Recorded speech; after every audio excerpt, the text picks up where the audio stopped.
Now, in this illustration, we will see how ad hominem abusive works.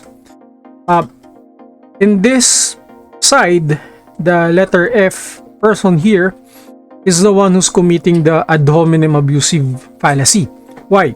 Now, instead of attacking the X, which is the argument, letter F here attacks the letter A. Letter A is the person himself. Alright, so again, abusive, other keyword that we have to remember under abusive ad hominem is character assassination. It's not an attack on the argument, but an attack on the person. Ad hominem is a Latin word. Hominem means man. That's ad hominem abusive. These are some of the examples, mga memes na may fall under ad hominem abusive. Pag sinuot ni Nancy ang robe na to, magmumukha siyang Nazareno. So again, we all know what a Nazareno looks like. Now, for those of you who doesn't yet know what a Nazareno, you can Google it out. And then, Nancy here pertains to Senator Nancy Binay. So, ibig sabihin, ang inaatake nila dito, it's not the problem, but the character of Nancy as a person. So, may association dito ng kulay ng balat ni Nancy dito sa itsura ng Nazareno. So, this is ad hominem abusive. Another example, tao ba to? Pwede. Hayop? Pwede. Ahas? Ikaw.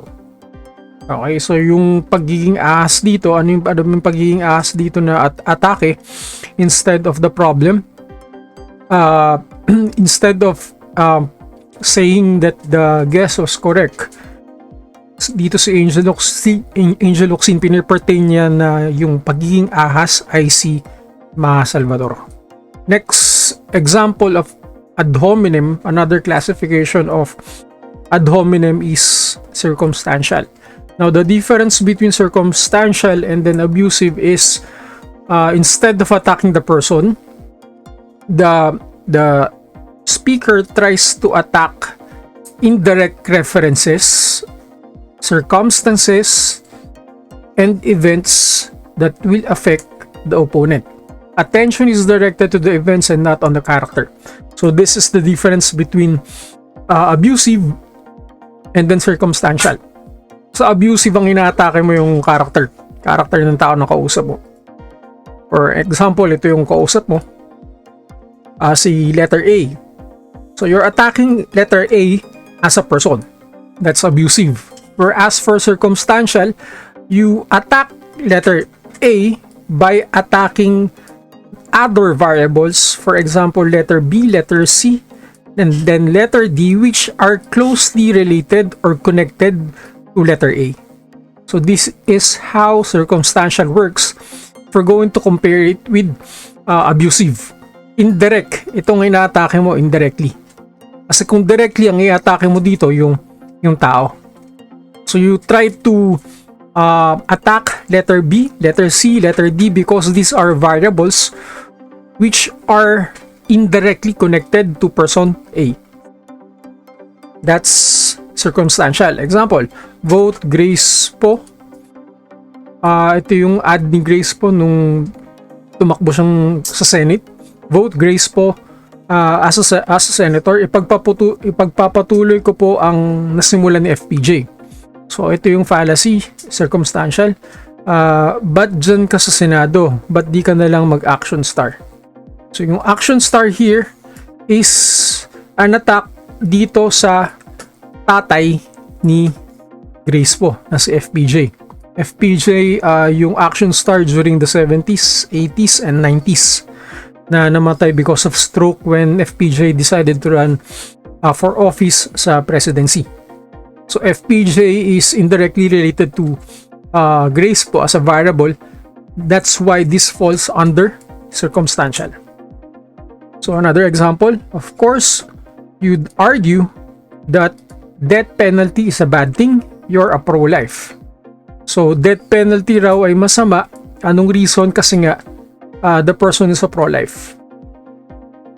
So yung pro-life here is another variable na pag-atake indirectly dun sa character nung kausap.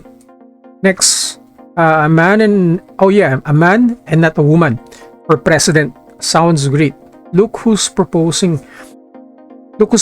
it. A male chauvinist. So ano ba ibig sabihin ng chauvinist? Male chauvinist, yung a male chauvinist here is an approach wherein male, ang tingin nila sa sarili nila is superior than women. That's the definition for chauvinism. So ito yung male chauvinism. It's a male prejudice against women. The belief that men are superior in terms of ability, intelligence, etc. than women. So, a man for president, ito, may tumakbo doon sa pagkaka-presidente, pero ang atake niya dito yung pagiging male chauvinist. So, makikita natin yung difference. We're going to compare this with abusive, kasi sa abusive, yung traits, yung essence ng pag-atake makikita mo mismo dun sa pagkatao, sa presence, appearance ng kausap. Ito naman mga related circumstances na connected dun sa kausap mo. Next is the third sub-classification of ad hominem is tukoke. Tukoke is also a Latin word which means you too, ikaw din. So ito yung overview ng argument ng fallacy na ad hominem or tukoke. Ikaw din, ba't ikaw? You too. It tries to defend oneself from criticism by turning the critique back against the accuser. So it's a diversionary tactic to put the accuser to defend himself against the accusation. The second arguer attempts to make the first appear to be hypocritical or arguing in bad faith. Example, what are you doing out here, Miss Walker? Break time isn't for 10 minutes. Child to parent, your argument that I should stop stealing candy from the corner store is no good. You told me yourself just a week ago that you too stole candy when you were a kid. So where's the indicator here that the argument is committing tukoke? So again, pag sinabi natin tukoke, you too, madaling makita kasi nandito. Ang problem here is the kid was caught stealing by the parent. So in order to resolve the problem, ang ginawa ng bata is to reply the same situation. You told me yourself just a week ago that you too stole candy when you were a kid. So instead of resolving the problem, binalik ng bata yung problema dun sa magulang. So this is tukoke. Next tayo, ad populum. Latin word again, ad populum means population or the public. It's a fallacious argument that concludes a proposition to be true because many or most people believe it. It alleges if many believe so, it is so. So ibig sabihin, tong argument or fallacy na to appeals to the many. Kinukuha yung sentimiento ng nakakarami. That's ad populum. Example, how can you convict this man of murdering his mother? He's an orphan. So if your argument is directed to a lot of people, this is ad populum. Ulitin ko, if your argument is directed towards a lot of people, that's ad populum. What? To fish for the sentiments of the public. Para makita na instead of convicting the man for imprisonment because of his offense, mawawala yun dahil kakaawaan siya ng nakakarami. The aim of ad populum is to mobilize public sentiment instead of resorting to rational argument and concrete evidence. Appeal to people. We have two approaches under ad populum. We have direct and then indirect. The difference between these two is the direct is yung mas marami, mob mentality. It tries to excite the emotions of the crowd. Whereas for indirect, one or more individuals separately. Ibig sabihin, hindi lahat to ang objective ng indirect approach of the ad populum. Ibig sabihin, pwedeng portion lang dun sa total number of population. So that's the difference between direct and then indirect. Now, under indirect approach of the ad populum, we have three sub-classification: bandwagon, vanity, and then snobbery. So, anong pinagkaiba ng bandwagon, vanity, tsaka snobbery? Sa bandwagon, the aim of the bandwagon is to for individuals to conformity ang objective of the bandwagon. If you won't conform to the majority, mawawala ka, nakalagay dito, you will be left out of the group.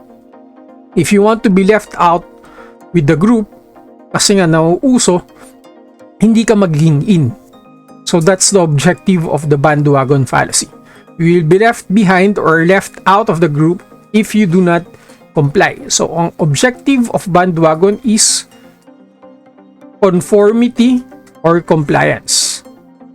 Right? Example, of course, you want to buy Zest toothpaste. Why 90% of America brushes with Zest?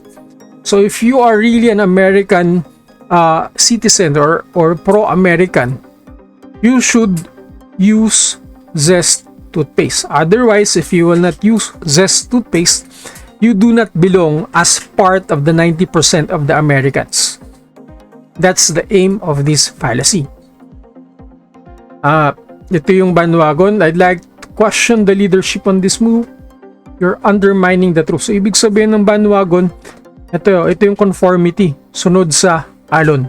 Yun ang ibig sabihin ng bandwagon. So, everyone has it. Everyone needs it. Example, yung telepono. So, lahat naka-iPhone, dapat naka-iPhone din ako. So, lahat nagsisigarilyo, dapat nagsisigarilyo din ako. So, if majority of the crowd is using it, if you are moved to conform with such action, you're committing the fallacy of bandwagon. So, saan natin madalas makita ang bandwagon effect? Sa pag may championship, pag hindi ka naman talaga, for instance, Milwaukee Bucks, tapos nakiki-Milwaukee Bucks ka, that's bandwagon effect. Kasi gusto mong masabi na in ka. Kasi karamihan kasi number one for that is the Milwaukee Bucks already is a champion. Because no one wants to be this guy, ito lang ang hindi nagko-commit ng bandwagon. Lahat yan, bandwagon. Bandwagon, as explained in this slide, suggests that the claim is true simply because it is what most people believe, not for any logical reason. Example, more and more people are buying sports car. It's time for you to buy one too. Here, have a cigarette. Everyone likes to smoke. The world is flat. Everyone knows that. Next, ad populum is appeal to vanity. So when we say vanity, the objective of this fallacy is for you to, again, nandun pa rin yung conformity to follow a lot of people, but your main objective here is for you to be admired and pursued if you're going to use or conform with the content of the argument. Example here is sekreto ng mga gwapo, itong Master Eskinol. Advertisements, marketing strategies of advertisements. So they're using appeal to vanity. Kasi ang objective nito again is for the consumer to be admired and sought after. Example for vanity, an intelligent and discerning person like you naturally sees the force of my argument. So ang reason kung bakit siya vanity is the argument use the words intelligent and discerning person. So if you're actually an intelligent person, it follows that you actually see the reason of my argument. If you cannot see the reason of my argument, it only follows that you are not an intelligent and discerning person. I use Pogi soap. I'm worth it, and so are you. So, ang Pogi soap, ito. So, again, ang keyword natin para malaman natin na vanity siya, the argument pertains to a specific person. Ito. You. Balikan natin dito sa isang argument. Dito. May you. Argument. Yung argument na itong pinapatunguhan ng argument is a specific person, the you. That's the difference between vanity and then sa bandwagon. Tapos meron din tayong isa, yung exclusive fallacy, which is the snobbery. Punta muna tayo dito sa example na to. You should certainly be the one who washes the dishes. You are just so good at it. So nandito yung ginamit nila, you. Tapos if you're going to wash the dishes, it only implies that you are good at it. Tapos sales guy to a consumer, you should definitely buy this car. You look so good in it. You look at least 10 years younger behind that wheel. So ang target audience, ang target audience ng vanity is a specific person, you on target ng vanity, right? For the third classification of ad populum, we have snobbery. Ang objective ng snobbery is exclusivity. When I say exclusivity, select few lang. Okay, select few. Hindi lahat, kundi select few. That's the keyword for snobbery. Kaya nga siya snobbery eh. So, ibig sabihin, you have to be qualified to be chosen as the select few para magamit mo to. Sa bandwagon, ang target audience ng bandwagon is lahat or a portion of the population. For vanity, ang target audience ng vanity is the you, specific you. For snobbery, ang target audience ng snobbery is about exclusivity. Hindi karamihan, hindi ikaw, kundi yung qualified na individual lang. Example, a Rolls Royce is not for everyone. So, andun ka agad yung exclusivity. If you qualify as one of the select few, this distinguished classic may be seen and driven at British Motor Cars Ltd. by appointment only, please. Andun din yung word na appointment. Those who desire the best of everything invariably ask for cerebosol. Next, only Lasalians can wear green in this basketball tournament. So, kung taga-FEU ka, hindi ka pwedeng magsuot ng green dahil nga nakalagay dito sa statement, only Lasalians can wear green in this basketball tournament. And then sa isang classified ad, this company only hires graduates from UP, DLSU, Ateneo, and UST. So if you're a graduate, for example, of San Sebastian, and then you're applying a job for this company, hindi ka pwede kasi meron ng exclusivity. In-exclude na ng company na to yung other schools other than the mentioned schools like UP, DLSU, Ateneo, and UST. Right? This is an example of snobbery. Another example, ito adults only. So, ibig sabihin, pag bata ka, below 18, hindi ka pwede. Dito sa isang fast food, if you're born after today's date, 1986, you can buy tobacco products. This is a convenience store pala. Prohibits the sale of tobacco to minors under 18, no tobacco, we card. And then we have persons under 18 not to enter. This area is out of bounds to a person under 18. So these are ads that can be considered under the fallacy of ad populum, snobbery. Next fallacy is misericordiam. It's a Latin word again, which means mercy, or you're going to submit to the argument out of pity. It's appeal to pity, or sa madaling salita sa Tagalog, dala ng awa. It consists in pleading for mercy and disregarding the point in question. So dinadala mo sa awa ng muka or sa awa ng sitwasyon yung problema. Hindi mo ang objective ng fallacy is not to resolve the problem, but to resolve the problem by using mercy and pity. Example, I know no child is supposed to be left behind, but they might make an exception in your case. Example, a student should be given a passing grade because he is soon to graduate, or because if he fails the course, his parents would kill him.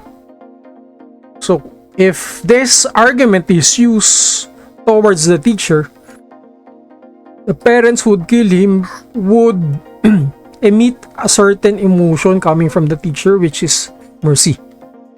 So, instead of resolving yung estudyante, nagkakaroon ng problema dun sa grade. Instead na ma-resolve yun, nare-resolve yun dahil nga sa awa. This is appeal to pity or argumentum ad misericordiam. Another example, go ahead, live with your boyfriend. Let's just remove this writings here. Go ahead, live with your boyfriend. Who am I to say no? I'm just your mother. Break my heart. So yung break my heart doon is pity. Hindi naman na-resolve yung problem.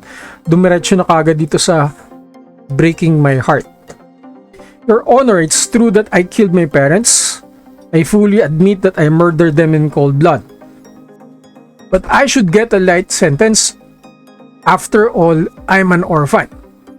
Now, anong pinagkaiba nito dun sa ad populum na diniscuss ko a while ago? The ad populum na appeal to emotions to the public, it's directed towards a lot of people. In this case, Your Honor here, it's true that I killed my parents. I fully admit that I murdered them in cold blood, but I should get a light sentence. After all, I am an orphan. It's directed only to a single person. Kaya this one cannot be considered as ad populum, but ad misericordiam. Okay, tandaan po. Yung ad populum po, isa sa mga target objective ng fallacy nun is to emit a certain emotion coming from the public. Kaawaan din yung speaker. Pero it's directed towards a certain portion of the general population. Ito naman, hinukuha mo rin yung emotion by using an orphan. Wala ka ng magulang, pero it's directed only to a single person.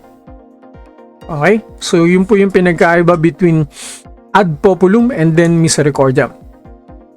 Next fallacy tayo is ad baculum.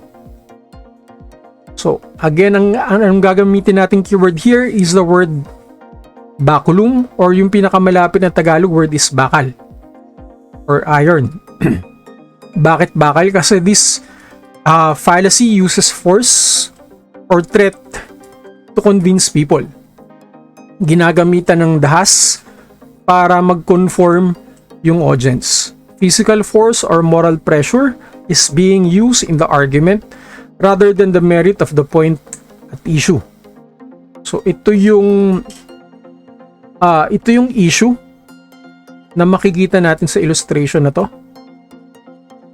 Pero ang ginagamit dito is to threaten the person instead of resolving the problem.